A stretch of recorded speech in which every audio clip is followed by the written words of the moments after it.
So people say, well, how did this Who's in Your Room project get started? How did you meet Rick? How did Ivan get involved? Well, the Who's in Your Room book started in somebody's room. Actually, Bonnie Sola, who's a wonderful, wonderful human being and one of the world's better literary agents, done some huge books. And I was talking to her about a book to do with Alex Mandossian, and Alex is an internet marketer. And Alex uncharacteristically was late for the meeting. He burst in late and he said, I'm sorry. I got a call from this guy.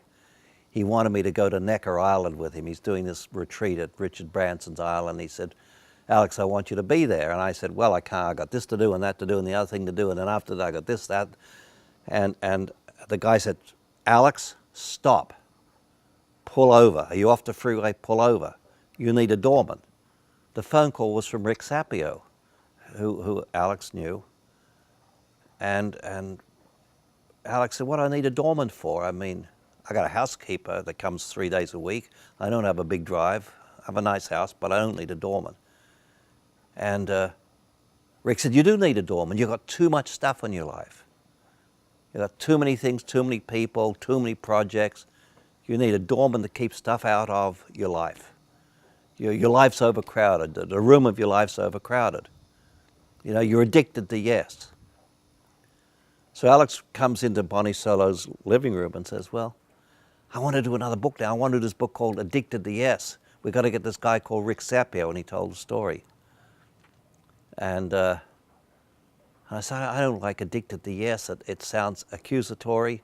Sounds like you're trying to get me in a 12-step process, and the title would make me defensive. And Bonnie says, well, what do you think it ought to be called? And I said, it ought to be called, like, how about Who's in Your Room? And she said, yeah, I like that. So we started on the project. And it took longer than we thought. I mean, we started like 8 years ago, but we didn't have enough content. I had not worked with the material. And I thought, well, I need to work with material more. So we started doing workshops in it. We started developing material. I realized I had a program called Actualizations. We did workshops all over the world. And one of the key ideas in Actualizations was, if you want to transform your life, you've got to bring into your life people who are committed to transforming their lives, because you become who you spend time with. And I said, well, that was kind of like Who's in Your Room. So I started doing research. We started writing, and it was going to be, Simon & Schuster wanted a 50, 60,000 word book. And it's a little idea. I always wanted it to be a, like Who Moved Your Cheese, or a fish kind of book, 15,000 words. And nobody wanted that, but I started working with one of the world's great literary coaches, a fellow called Peter Gazzardi. He brought us a book called A Brief History of Time with Stephen Hawking. And so Peter worked with me, and we got 50, 60,000 words done. And then the New York Times wrote an op-ed piece saying the world doesn't want 50, 60,000 word books, it wants 15,000 word books.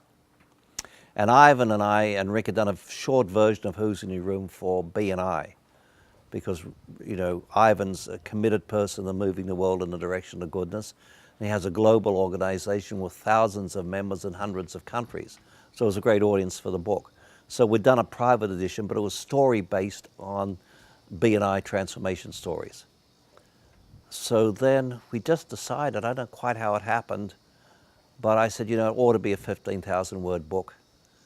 And I didn't have the heart to rewrite it at that point, because you couldn't just edit from 50,000 words to 15. You got to redo the book. So I was talking to Rick and Ivan about it, and Ivan said, you know what, I'll take the project over at this point. I have a writer who can get this together. We'll keep the core ideas you've spent years developing, because Ivan and I had actually worked together on the final edit of the 50, 60,000 word book. Worked on it down in Mexico, actually, at a TLC meeting.